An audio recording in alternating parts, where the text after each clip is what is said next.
part of the Press Play Podcast Network. Iguodala to Curry, back to Iguodala, up for the layup. Oh, blocked by James. It's over. It's over. Cleveland is a city of champions once again. The Cavaliers are NBA champions. Hi, everyone. What's good? And welcome to Cavs on the Break NBA podcast right here on the Press Play Podcast Network. Coming off a win over the Orlando Magic, we will be discussing that. I'm John Sabol, alongside the owner and writer of Hoops Wire, longtime Cavs and NBA writer, the great Sam Amico. Samuel, how you doing tonight, buddy? John, I'm doing well. Good to see you again. Actually, I can see you while others can only hear you. So I guess I'm the blessed one because I've got the full visual of you smiling and having a good old time. Wow, that is very kind of you to make me blush. I can see you as well. We are recording this here on Thursday night, the 7th. This is right before the Cavs go on a road trip. We'll be discussing that. Chase is sitting this one out, so you're stuck with us two. So enjoy the ride here as we kind of recap that Magic win in Cleveland at the Fieldhouse and look ahead, and then just kind of do all NBA a little bit here too. We'll touch on the play-in tournament a little bit, but first, Sam, you were there at the Fieldhouse on Wednesday, and the Cavs went on to beat the Magic 121-111. I watched from home. That was the first complete game the Cavs had played from wire to wire. You know, got to a lead, didn't blow it, almost did, and really played a complete game, really balanced scoring, and didn't make too many mistakes. Yeah, well, now that they've had their starters back, I guess it's 5 straight games with the guys who were supposed to start that started to open the season, and obviously Mitchell, Garland, Strus, Mobley, and Allen.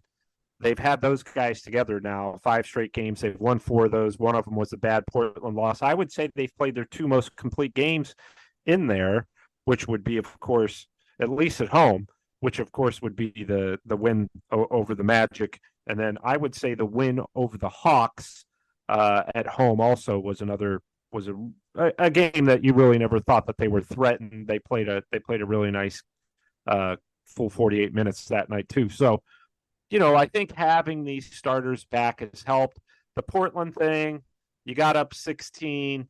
I think maybe you felt a sense of overconfidence. Portland wasn't as bad as their record. Obviously, they had beaten Indiana, who's super hot right now, before that. So I didn't think that loss was as, let's blow it up as everybody else was.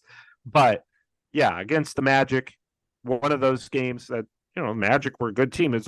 Out of those 5 games that they've played with their starters in a row, the Magic was the first team they've beaten with that had a winning record.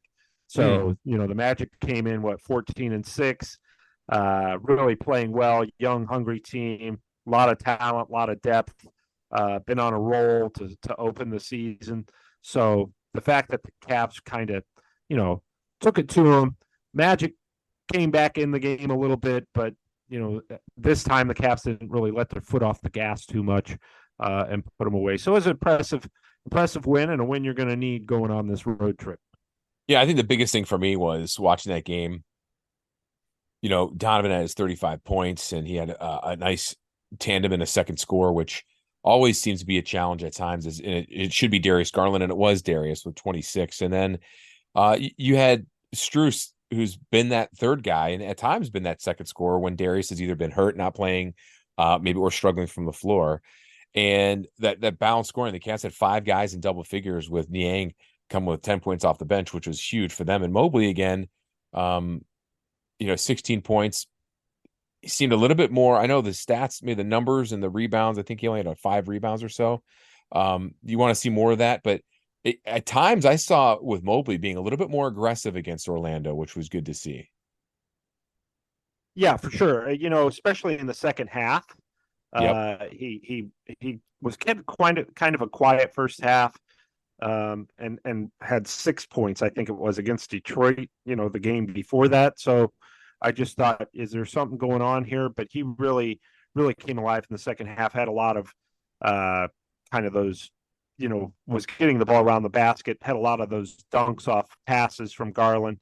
And I just think that, you know, the one thing I'll say about Mobley is he never forces anything. So, Yeah, things were going pretty well for the rarely. rest of the team. I think that he was kind of, when he would get the ball, he wasn't looking to shoot because the other guys were doing such a nice job putting points up. So, but eventually he came around second half. He really, he was a big but quiet reason why the Cavs were able to maintain a double-digit lead most of the night.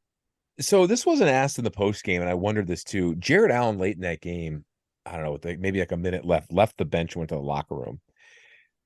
That was never really like, what was the issue? Did he have like what was it, like a little injury? He didn't say anything in the post game that I'm aware of. Yeah. Are you aware of anything? No, seemed okay. JB2 said he didn't. Yeah. He wasn't aware, didn't know. So, and Jared Allen didn't say anything post game about it. So I don't suspect. I think at this point, if there was something going on, we would have known about it. I would agree. And the reason why I bring that up, because this segues to my next question, is you look at that game and, there's been a rotation shift. I think that JB now, you have these his starters in there, right? He's been able to kind of get in a rotation, whereas at times the rotation's been off, but now you have, your starters are in, like everyone's healthy, everyone's back. So he's trying to find that happy medium right there of what seems to work. And Sam, at times it seems like the rotation that seems to be clicking is when Jared Allen is not on the floor. When you have a Mobley, Garland, Mitchell, Strus, Okoro or Niang, or when LeVert was healthy and not hurt playing. And the minutes kind of represent that a little bit. Jared Allen only played in 19 minutes yesterday. Right. Yeah. Big part of that too was you look, Allen, Mobley, Strus had 5 fouls apiece. Allen got into foul trouble early. Mm-hmm. And there was a point there. I think Orlando took 37 free throws, which is, that was crazy. Almost unheard of. The first half and part of the second half, but especially the first half, there was just so many whistles and so many stoppages in play. One of the things I wrote in my dribbles column was some of those were fouls. Some of them were up for debate, and some of them were just flat out terrible calls. But when when a team's shooting that many free throws, but in Orlando's defense, a lot they were playing inside. That's a team that goes inside a lot, and tries to score at the basket. Obviously, they were 2 of 23 on 3-pointers, so they had no other choice but to try to draw fouls, get to the basket. But as far as the rotation goes, you look, you get everybody back now. You're missing LeVert. I don't think that's anything serious. Could be back here shortly. Mm-hmm. So you're going to have to, you'll be able to go a little bit deeper because Dean Wade came back, played pretty well. I can't remember how many minutes he had, but it wasn't a ton. But he was very productive in those minutes. I think he had 8 points, 5 rebounds, or something in those minutes. Yeah, 14 minutes. Yep. In 14 minutes. Yeah. So, you have your starters healthy. If you can keep your starters healthy, then obviously your bench is going to be. Those guys get more comfortable with their role. JB gets more comfortable with, this is how many minutes these guys get because I've got reps. Not only the players need reps, the coach does too. So as far as managing the game and managing the lineup. So, I think it's consistent. I know fans want to see more Craig Porter Jr. They're wondering why he hasn't played because he's played so well, which I think is a fair question. But, at times it seems like JB always wants either Darius or Donvan on the court. If not both of them, at least one. And that automatically is going to take minutes away from Craig Porter Jr. or Ty Jerome should we ever see him at any point this season.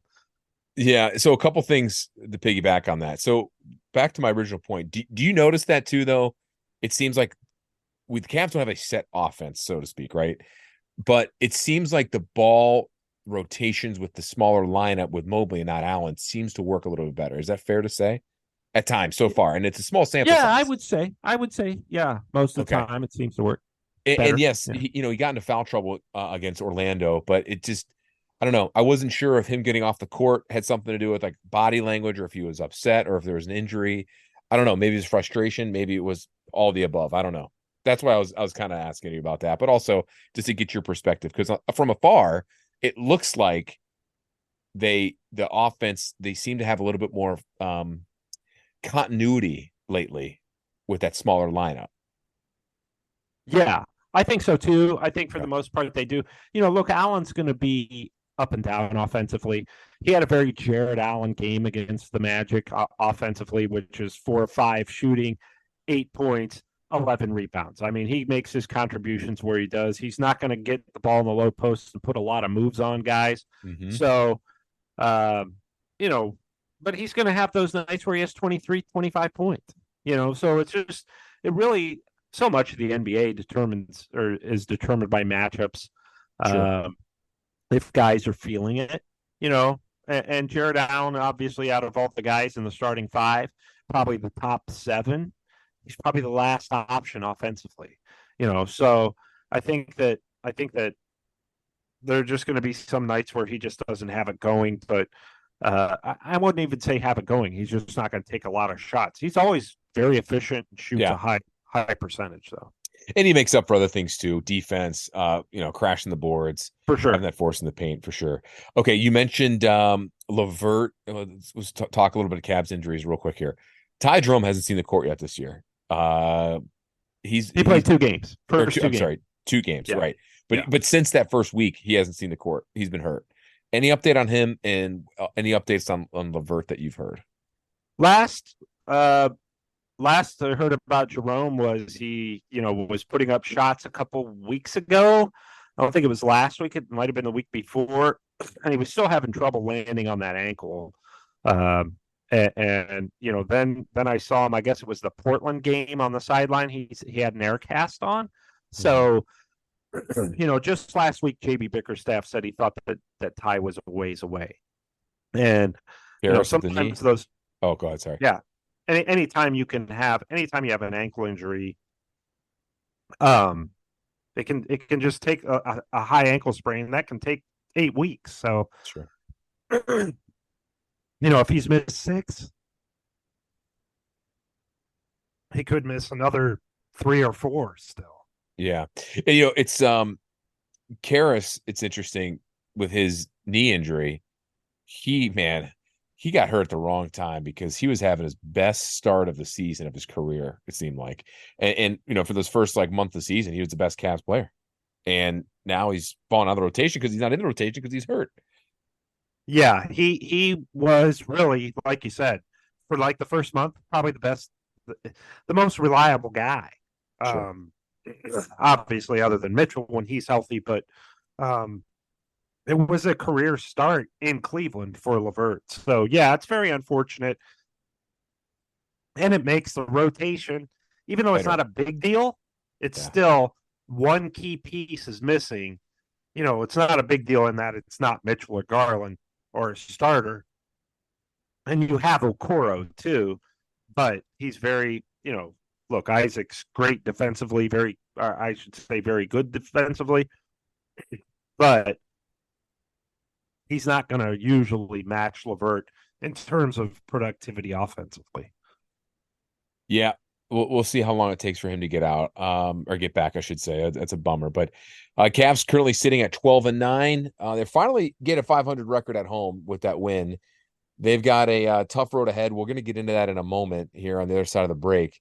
A couple things I wanted to react to, Sam, is George Niang's comment about Donovan Mitchell. And this was more of a fun comment, but at the same time, he's a veteran like Donovan, obviously, but he's a good locker room guy, a great guy on the roster to be fun loving. We've talked about him. We had him on the podcast at Media Day, but he said something, and you were in the locker room, and I wanted to get reaction to this. And correct me if I'm wrong or how this was worded, but Donovan said that his teammates are holding him accountable, and George Niang had said something to him about, hey, you were quadruple teamed, you got to pass the ball. Yeah, well, George is not afraid to speak his mind. Obviously, he's tight with Donovan from their days in Utah. Yep. And yeah, I mean, that was just it. And sometimes you will see that with Donovan, where it's like he's such a great individual player, and all great individual players. Sometimes it's like, look, I just want to be able to do this and make sure we win. And sometimes I do a little too much and try and do by myself a little too much. And I will see it sitting in the stands or in press row. See, see like, oh, sometimes it's not a bad idea. Like against Portland, it was just like, just give Donovan the ball and get out of the way. Other times it's not necessary. Strus or Garland or whoever is standing on the wing. And I, sitting a little bit above them, I can see that play, and then maybe Donovan still goes one-on-one, and I think he should have gave up there. And clearly, if I am thinking that way, certainly his teammates are going to be thinking that way. Sure. So, George Niang is very vocal. He's not just, we had him on the podcast, obviously, before the season. He's got a ton of personality. He's a regular guy, but he's a very vocal guy in the locker room when things aren't going well. And they all seem to appreciate it. They like that side of him. As far as we can tell, everything they're saying is that they like that side. And the Cavs, at one point, he went in the locker room. I think this was, they ended up winning 9 of 13 after George Niang kind of told them off in the locker room. The whole team. It wasn't just Mitchell. He just aired it all out, said, we're better than this. We've got to get it together, and some of his teammates talked about that and said, look, he's a guy who's, he comes across as a guy who's fun loving and going to have fun all the time. Yeah. And he is those things, but he's also, kind of like the voice of perspective, oftentimes in the locker room. And he's the one guy who really is so close to Mitchell that he could just go off on Mitchell and Donovan not even care, and Donovan appreciate it, So sure. The fact that he said, yeah, look, you've got to start looking to pass the ball more. Obviously, with Donovan bringing that up and mentioning it, it meant something to him. So, and then he went out and scored 35 points anyway. But you know what? The idea that game, he had 35 points, and I would say 90% of them came within the flow of the offense. He didn't really need to force anything. And I see he's making a concerted effort, at least the last 2 or 3 games, to not, to try to not play. And it's hard. It's hard for Michael Jordan. I'm sure it was. LeBron's always been a great passer, but it's always hard when you have a great ability to score on anybody, anywhere, just about any time. To if you're going 1-on-1, it's hard for you to say, yeah, I'm going to give it up to somebody that I'm not so sure they're going to get a basket. I'm pretty sure I will. So, right. But in order to win and to win in playoff situations, and we saw the Cavs without Mitchell go into Philadelphia and win that game, and that's because they played, trusting each other. And I don't get me wrong, Donovan Mitchell's not selfish, and I would never put him in that category. He's actually a great teammate. Sure. But yeah, I would agree. With any type of greatness, it's hard to sacrifice in a team game because you can. He has the ability to take over games. So there's a fine balance there, and I think that he's I think he's pretty much mastered it, but is still obviously, working on that element of his game. And I Mitchell is not going to be a guy who's going to say, no, I need to do it myself. He's going to try to win within the concept of the team. Yeah. And you know what? That's a good thing, because here Donovan is the epitome of a selfless person. At times he could probably kind of get trapped in a playing hero ball, but he's a very unselfish player, and he's also open to criticism. And you bring up a great point. People forget, maybe the casual Cavs fan doesn't realize or remember that he and Niang were titan in Utah, and that's the big reason why George signed the deal, because Donovan recruited him to help him come here to Cleveland. So when you have a guy like that, you can say whatever you want. I just thought it was a good sign for him to say that, and Donovan to bring it up, because it just goes to show, like, this is an open locker room. This is something that we all need to talk about. We need to air out our grievances, if there are any, or we need to come together and we need to, talk about everything, because you need to put your ego at the door. And really, that's a big thing. And I think it's a sign of maturity with teams and with the Cavs. And I think when you have a guy like Niang and a guy like Max Strus, who comes from that Heat culture, or he's got that finals experience, he's a no BS guy, opposite end of the spectrum guy versus Niang in terms of goofball. He's always business. It's hard to crack a smile with him or show personality, which is okay, but you have that balance. Not everyone needs to get along with everybody, but you're all have to have a common goal and all have to have that common understanding more than anything. And it seems like we're slowly starting to see that with the newer guys, which takes time when you add new pieces. Yeah, when Max Strus smiles, I get nervous because I'm like, he's going to say something angry or sarcastic. Yeah. It gives me anxiety. But one time I was in the locker room, and we, there was a group of reporters, maybe 2 or 3 of us, talking to Dean Wade, and Niang's in the background and just yelling, he needs to shoot the ball more. I always tell him he needs to shoot. I mean, he's just yelling. Well, we're trying to interview Dean Wade. He's very vocal, almost like a coach that says stuff that a coach can't really say and doesn't really approach the players about.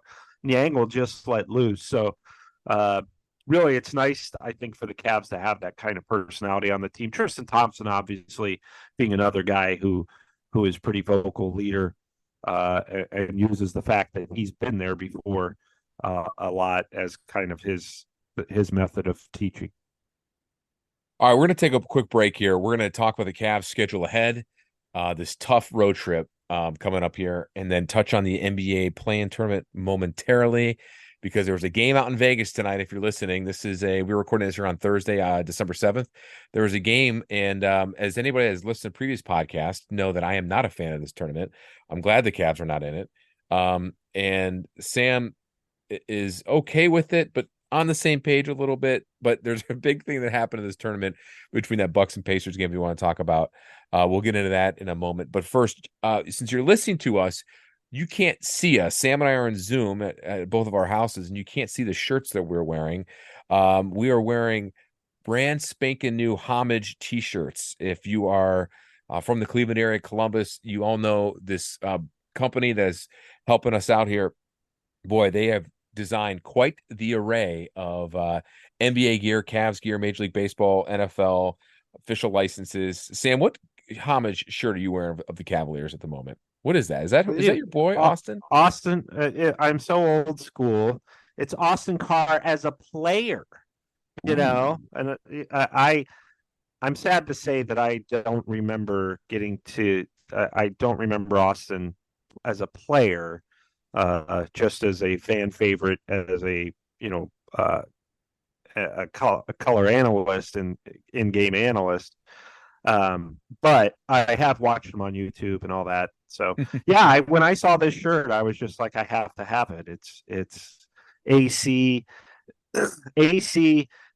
not only as a player in the old school Cavs uniform, but of course the AC I know and love, always smiling about something. So yeah, it's perfect for me. I love NBA history and old school stuff, and the fact that I would consider it Austin Carr a friend.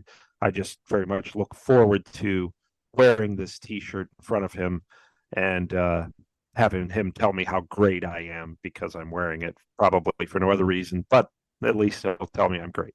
AC's always smiling, and if I want to be around him when you wear that shirt in front of him, because his grin's gonna get even bigger and bigger. I think we should meet at center court at halftime or something in front of fans. That would be my goal. You know what? I'll wear my Homage shirt that I got of the NBA Cavs NBA Jam shirt had the stats of Mark Price and Brad Doherty. That's the one I have. Yeah. They were nice enough to send me another one. It was a gray with the old school Austin Carr era Cavs wine and gold script on it. I know Chase was rocking a wine hoodie with the new Cavs font on the front of it. Just some awesome products there. Perfect gift this holiday season.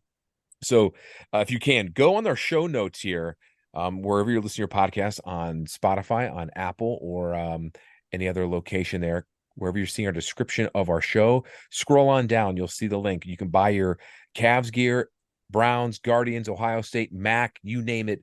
Great quality product right there on the Homage website. Go in our show notes, click that link there, and enjoy yourself a nice, warm, cozy hoodie. Anything you want. Makes a great holiday gift here in time for Christmas here in a few weeks. All right. With that being said, we'll be back, go over a play-in tournament and the Cavs schedule ahead, and much more right after this. Cavs on the Break listeners, listen up. The NFL season is going strong, and DraftKings Sportsbook is hooking up new customers with an offer that's even stronger. Bet $5 on any game this week to score $200 instantly in bonus bets, and DraftKings isn't stopping there. All customers can take advantage of a sweeter offer. Get in on game day greatness. Download the DraftKings Sportsbook app now and use code P3Cavs. New customers can score $200 instantly in bonus bets when you bet $5 on the NFL. That's code P3Cavs only on DraftKings Sportsbook, an official sports betting partner of the NFL. The crown is yours. Gambling problem? Call 1-800-GAMBLER or visit www.1800gambler.net. In New York, call 877-8-HOPE-NY or text HOPE-NY 467-369. In Connecticut, help is available for problems gambling. Call 888-789-7777 or visit ccpg.org. Please play responsibly. On behalf of Boot Hill Casino and Resort in Kansas, licensed partner Golden Nugget, Lake Charles, Louisiana, 21 years age or over, varies by jurisdiction, void in Ontario. Bonus bets expire 168 hours after issuance. See sportsbook.draftkings.com/football terms for eligibility and deposit restrictions, terms, and responsible gaming resources. What's up, everyone? I'm Holly Wetzel. And I'm Tybus Powell. And we are your hosts of The Orange is Oranger, a Cleveland Browns podcast on the Press Play Podcast Network. We give you all the dog pound coverage that you'll need to get you through the regular season, hopeful postseason, and I'd say off-season, Tyvis, but is there really ever an off-season for this team? Thankfully for our podcast, Holly, there really never is when it comes to the Cleveland Browns. Don't miss our breakdown of each week's matchup, game recaps, and any and all news out of Berea to feed your Browns appetite. As we know, Holly, dogs gotta eat. Yes, they do. So hit that subscribe button and never miss an episode of the Orange is Oranger, Cleveland Browns podcast on the Press Play Podcast Network. What's up, everyone? Chase Smith here, host of the Chase Smith Podcast, and my podcast reflects who I am. My hobbies, my interests, my passions, my curiosities, my careers, my questions, and my family. I'll spend time talking about all types of sports, movies, TV shows, trending news stories, and other cultural events, and even faith. This is who I am, and I hope I can get to know you as well. Join me on the Chase Smith Podcast, and let's have some thought-provoking conversations, only on the Press Play Podcast Network. Looking for new insights on the Cleveland sports scene with a unique side of Cleveland sports history? Then you found the perfect podcast. I'm John Sabol. And I'm Scott Sabol, and we're hosts of the Sabol Brothers on the Baseline podcast, a podcast about Cleveland sports, but not your typical podcast about the land's sports teams. Join us as we embark on a journey of sharing a unique and historical side of Cleveland sports history with the help of some former Cleveland sports stars and other historical figures. All right here on the Sabol Brothers on the Baseline podcast, part of the Press Play Podcast Network.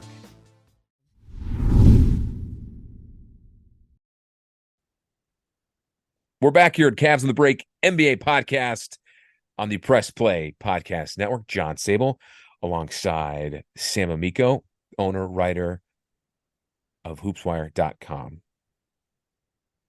Head janitor as well. Is that what that is? Is that your other title? That's my other title. Yeah. I didn't want to say it because I wasn't sure if you're cleaning up the mess, but there isn't any really messes over at Hoopswire. No, you know what? But we had a wild Christmas party. And me and the cat. You and the cat. I love it. Yeah. Maybe a lot of cleanup after that. Too many bowls of spilled milk, that's for sure. All right. NBA in-season tournament. One of the semifinals. Both of them were played tonight. Bucks, Pacers, Indy won. Lakers, Pelicans, LA won. I'm not a big fan of this tournament. I'm glad it's over. It's going to be over. The only best thing about this tournament are the cool floors. But you watched that Pacers Bucks game, and we don't need to talk about this a lot, but I didn't see a minute of it. So I was taking your word for it. You said there was no one there at that game in Vegas? Yeah, no, not for that one. Obviously, the Lakers drew a crowd with them being the Lakers and having LeBron James and being very close to Las Vegas. At least probably I would say Los Angeles is obviously the closest city to Las Vegas, right? It's like a 4-hour drive. Then Phoenix would probably be up there too, right? Phoenix might be up there, yeah. But anyway, so that game did well.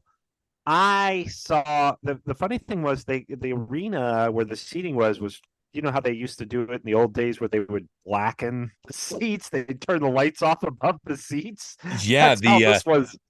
Yeah, that's how this was for the Pacers game. But the crowd was bad. I wrote a story on HoopsWire earlier when that game tipped off that an NBA source, guy who works for the NBA, texted me and said, this crowd is a major disappointment. I don't know that the NBA really was expecting a whole lot. First of all, that game tipped off at 5:00 Eastern, which was 2:00, I believe, in Las Vegas. On a Thursday. On a Thursday afternoon.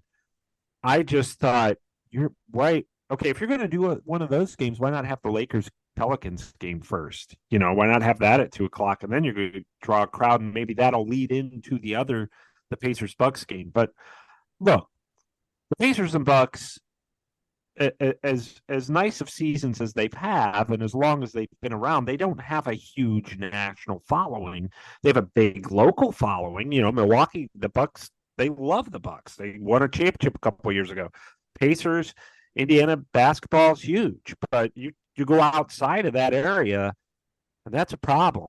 You know, it's I don't want to say a problem, but there's just not.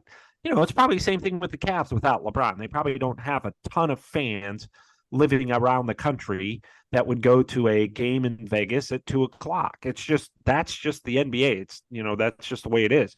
You have like the Lakers are a huge story. The Celtics are always a big story. And then the Knicks, you know, the Knicks are up there. But the fact that this tournament, you know, thank goodness for the NBA. And say what you will about that controversial win over the Suns, but thank goodness for the NBA that the Lakers made this Final Four, because the crowd was not good for the Pacers and Bucks. And could you imagine, it probably wouldn't be a whole lot better for the Pelicans and the Suns, as much as, you know, the Suns have a decent following with Durant and all them, but they're not the Lakers. So, yeah, I think. I just think I kind of thought it was weird that they were going to do this Final Four in Vegas during the week. I thought maybe if you did a Friday, Sunday, you'd have better luck. But you're also playing this game. I think the reason they started the Bucks Pacers at 5:00 was so that they wouldn't have to go head to head with Thursday Night Football. Because if they did, the television ratings, I'm sure they were bad for that game. They would have been off. Nobody would have watched it at all. But that's probably the reason why they had those games earlier in the day, you know. And you put the Lakers later because you're trying to get that later Eastern Eastern fan base in there. I think the big reason why you're putting it in Vegas is players love to be in Vegas. That's going to be a site for a future team whenever the NBA expands again, whenever, who knows when that's going to be, you know. Like, didn't LeBron say he wanted to be an owner of a basketball team in Las Vegas at some point down the road? LeBron has said that. LeBron has said that repeatedly. He reiterated it. And then I know Shaq wants to own a team there too, and said, I'd like to own one with or without LeBron. So I think that Vegas is eventually going to have an NBA team. Yeah. Yeah. Well, I think it's funny that they do this in the tournament there, which they're trying to broaden that NBA market there. They had the All-Star game there about 15 years ago too, if I remember correctly. Yes. Which was a big success. But what I find interesting, though, is your source said they were disappointed in the attendance, yet the attendance numbers would say otherwise. They said 16,837 people attended the Bucks Pacers game, and like over 18,000 attended the Lakers Pelicans game. Yes, we all know teams and leagues like to inflate numbers. It's been going on for 50, 100 years in a lot of sports, but that is such a obvious inflation of the numbers. It's not even funny. Yeah, and I don't know why. I don't know why and when that started. Like, let's inflate the numbers. Why? So you could just say, "Hey, look how many people like it. You should like it too." I guess that's it. Here's my thing with the in-season tournament, John, and I do like it. I think it's cool. There are things about it that I think are cool. You just like the courts, Sam. I love the courts. I'm such a traditionalist. This is so bizarre for me to say, but I and that's why I'm so shocked that you like the courts because you know. Yeah, I'm so old school. Yeah. Hey, everybody, I miss the Mecca. Remember the old Mecca when Mecca Bucks Milwaukee. played that ugly court. But yeah, I don't know why. I just these courts grabbed me. I will say this. Here's my main issue with the in-season tournament, and I think it's probably the NBA. The league's main issue is why. Okay, first of all, why was this designed? What was the point? To create interest in regular season basketball games. My issue is, and I think they've done that, but my issue is, if you're a business, you always want to bring in new customers, right? You always want to, I know at HoopsWire, I want to bring in people who don't really read it yet. I want those people to come read it regularly. If you're the NBA, that's what you're looking for. I think part of this tournament, and I think it's probably failed in that area. I don't think it's been enough to draw in people who don't already care about the NBA or weren't already paying attention. My oldest son he's a huge NFL fan. He's not much of an NBA fan, despite what his father does. Maybe because of what his father does. I don't know. But he didn't really even, he said, what is going on with this tournament? What's it mean? Blah, blah, blah. And I told him, he was very skeptical of it.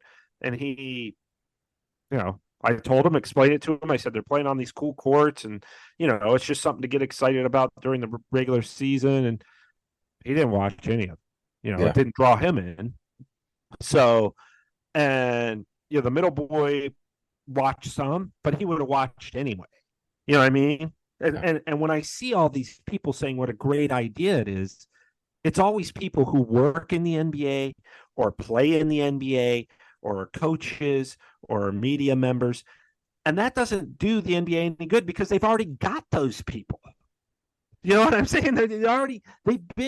Those people have been their voice and face and spokespeople for years. People like me who love it and we're going to watch anyway. Well, it doesn't help having somebody like me love it because I was already going to watch. You know what I mean? So yeah, my whole point of this is, yes, it's creating some more buzz, but is it creating more buzz amongst people other than the people who would already be watching?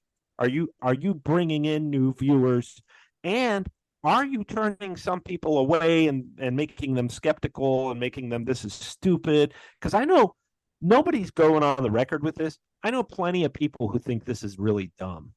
And I'm one of them. I'm one of them. Well, yeah, but I'm saying like people who work in the NBA or former players. I know a lot of people who are just like, what are they doing here? Sure. Now, I think that it's okay because you need to change some things. You can't have everything like the quote unquote good old days. I think that it's good to reinvent things. And I think that this is a good idea and I think it's cool, but I don't know that you're going to profit at all. And I think that Pacers Bucks game, as good of a game as it was, bombed in terms of being able to help push forward and sell the NBA. And I don't know that the Lakers Pelicans game did a whole lot either. Yeah, listen, like I've been very outspoken about it. I think it's a waste of time. The NBA only really did this because it's the ratings during the regular season keep plummeting. I think the idea of the courts were cool. Neutral site cool. There's just not enough buzz for a casual fan to be like, what is going on here? And I don't know if it can work. I don't know how else they can change to make this more appealing to casual fans. Like you bring up your son as an example. I can tell you, working at Fox 8, I have so many people that come up to me who are big Cavs fans. They're like, what is with this tournament? How does this work? Yeah. And I'm like, you know what? I don't know. I've talked about it a ton of times, but I forget. It's so convoluted with the just the rules or the placements. I mean, the Cavs went 3-1 and didn't make it. Like, it's point differential, blah, blah, blah. It's just, it's silly. You got to make it easier for fans, casual fans to. Here's what you do, John. I can fix that right now. All right, what would you do? What you do next year? Give 2 teams a bye. 2 teams that have the best record through 12 games. Okay, say there's some teams that are tied 11-1 or whatever. Then you just have an off-court tiebreaker somehow. So those 2 teams get a bye. Everybody else, single elimination. That's it. No group play, no records, no standings. Because guess what? It's not a tournament if you don't have single elimination the whole time. Right, but if that's the case, you do single elimination, then you're going to get. Then would you lose appeal? Would you think just from the draw? You want things to be drawn out for it to last longer. You want it to be drawn out, but guess what? I think it would be. Yeah, like let's say the Cavs got in, lost their first game, then the tournament's over for them. It's basically the play-in tournament, play-in game for the playoffs under your. Yeah, I just think you have single elimination. Because I think it would be number one, way less confusing. True. And number 2, just more entertaining. I think. I don't know. I don't know. Look, I mean that's just off the top of my head, but I agree with you. I had so many people asking me to explain this to them, and I was fairly happy when the Cavs didn't make it so that I could stop explaining it me too. To my friends and family and readers in Cleveland. So, look, I give them points for trying. I don't know that it's going to be something that is going to stick. Really win over fans. I don't know if it's going to stick. I guess if you're Adam Silver, this was kind of your brainchild. Are you gonna bite the bullet and take a hit to the ego and say, yeah, that wasn't what I was hoping for? Or more likely, knowing the NBA and the PR people, and I love them all very much, but my guess is they're more likely going to say it was a huge hit. And we can't wait to do it again next year. That's okay. If you're a Cavs or an East Coast team, I think the last thing you'd really probably want to do is to go all the way out to Vegas to play in the semifinals team or tournament. Yes, there's off the court fun stuff there. Don't get me wrong, but is that something you really want to deal with to get away from any type of momentum you have close home? Whatever. I don't think there's a perfect fix to it. People in the NBA circles would probably tell you it's a success. I don't think it is. I'd love to see the ratings once everything is done and go from there and see the overall attendance if it's not inflated, which by the way, it doesn't really matter if I see the attendance because it will be inflated. But at any rate. Clearly. Well, I think, I don't know. I don't know that anybody, for instance, and I don't want to belabor this, but I don't know that anybody went to a Pistons game thinking, well, at least we have the in-season tournament that we could win. I think that if you were going to go to the Pistons-Cavs game in Detroit, it's because you just were going to go. I don't know that the in-season tournament. I don't think anybody bought a ticket thinking, hey, it's an in-season tournament game. Let's go buy tickets. Let's get up there and watch this tournament. I don't think that there was that kind of, whereas like obviously an NBA playoff game, people were going to be like, yeah, I got playoff tickets, dude. Nobody's going to be saying that about the in-season tournament. I can tell you that I think most other American sports leagues, like the NFL and baseball, are probably like, "What are these guys doing?" It's definitely. I give Adam Silver credit for innovation, but I just don't he's know. Trying something. Yeah, I've had a couple of people from the Browns be like, "What are they doing over there?" I'm like, yeah. Players and people that work for the team are like, how does this work? I'm like, I don't know. Yeah. I do know that's the best answer. I'm just going to confuse you and confuse myself. Then I'm going to give you the wrong information again. But anyways, but by the way, you bring up the Pistons. I think only reason why people would want to go see the Pistons is because you want to see them beat the NBA record for consecutive losing streak, extending to what it's at 18 as we sit here on the 7th. My 18, goodness.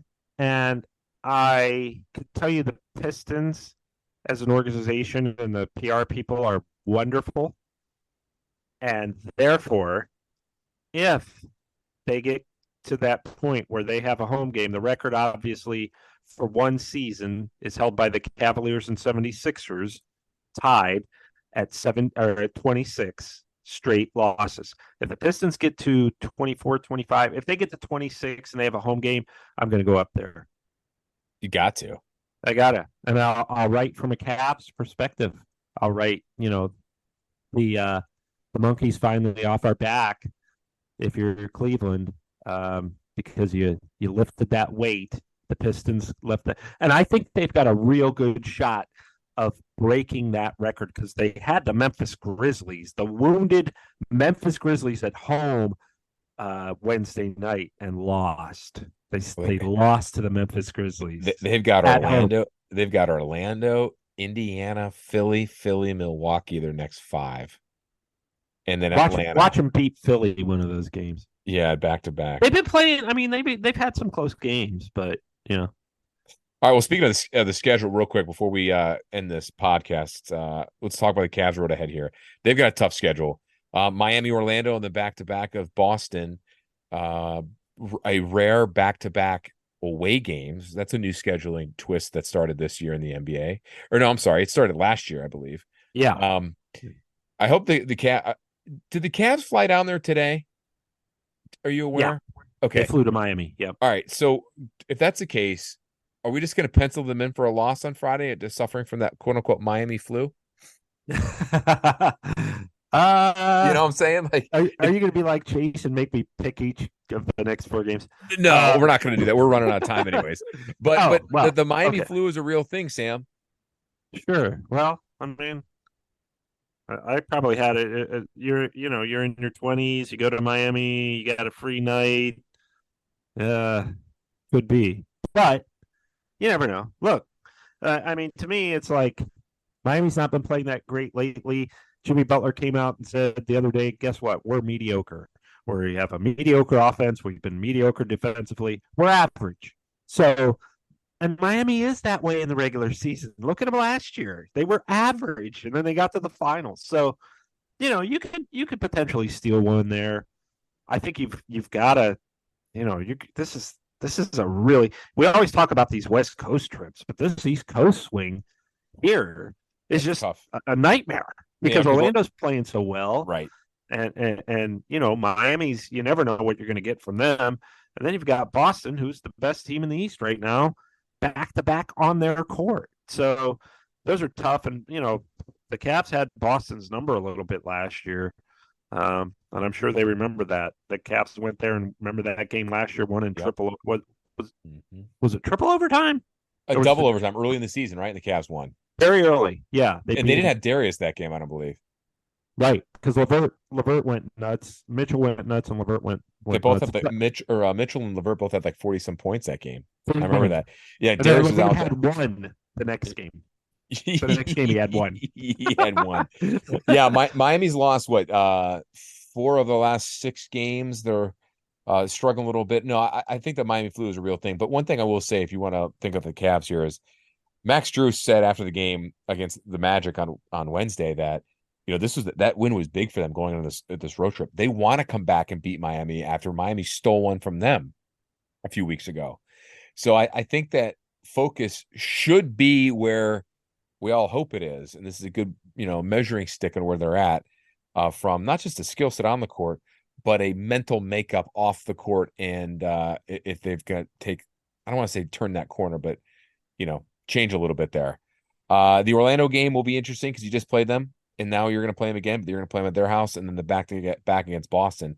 Boston's just the beast of the East right now, and I mean they're 9-0 at home. Think about that. Entering this game, Boston is 9-0 at home. Sam, they haven't lost a game. They're playing 2 against the Cavs, so that's tough sledding ahead to a Boston team that's got the best record or the second best record in the NBA behind the next to the mighty Minnesota Timberwolves, which came out of nowhere, by the way. Yeah. Boston at 15-5. So hey, second big trip for the Cavs. This is an East Coast. If they can come out of this 2-2, that's a massive success. I mean, I think if you're the Cavs, you don't think about anything but Miami. But I think if they can win one, You want to win one of these, and I think that'd be okay. Yeah, I would agree. I think so, 2 would be the best, obviously.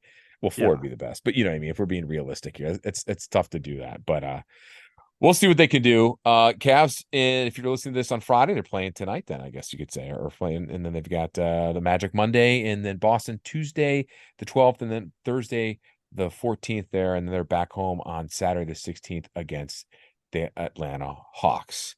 All right, that will wrap it up to this edition of the Cavs and the Break NBA podcast. Follow the pod on Twitter, or X as the kids now call it, at Cavs on the Break. Follow yours truly at John_Sabol. Follow Sam at Amico Hoops on Twitter. And then, of course, get all your latest Cavs and NBA news at hoopswire.com. If you haven't already, keep that as your homepage. It's on mine. And I read Sam every day. Please. I read his halftime dribbles all the time. I criticize his halftime dribbles. Then he criticizes me with funny emojis. That's how it goes. That's usually how it goes. That's how it goes. Accurate. You know, as we're wrapping this up here, I got SportsCenter in the background, and they're showing the in-season tournament highlights, and they're showing the players walk down this tunnel with the trophy of the cup, and LeBron just walks by it like, what is this? Zion Williamson walks by and smiles at it. It's just funny. Damian Lillard went up and touched the cup, and a reporter said, "Don't touch it. That's bad luck." And guess what happened? The Bucks lost. That's why you walk by the cup coolly if you want the NBA Cup. Man. And the elusive, I don't know. I'm going to call it the elusive gold chalice. I hate to make fun of the tournament. I really do, but you know, part of me really wants to. But I make fun of myself for liking it so much. So you know, it's last point on that. It's the low hanging fruit right now in the NBA season in December. Sure. Yeah. I gotcha. I agree. Hey, by the way, before we wrap this up, for sure, did you see what LeBron did tonight? I did not. He scored or assisted on 24 consecutive points against the Pelicans. At 38 years, he's going to be 39 in a couple of weeks. Jeez, Sam, is that not amazing? I didn't watch that game because I was too busy rooting against the Pittsburgh Steelers. That was an awful game, as I always do. And they lost to the 2-10 Patriots at home, so it went well for me. It did. All right, enough of Sam, enough of me. Thanks for listening, everyone. We'll be back next week right here on Cavs on the Break, NBA podcast, right here on the Press Play Podcast Network. Congratulations, Cleveland. Your decades-long wait is finally over. The Cavaliers are NBA champions.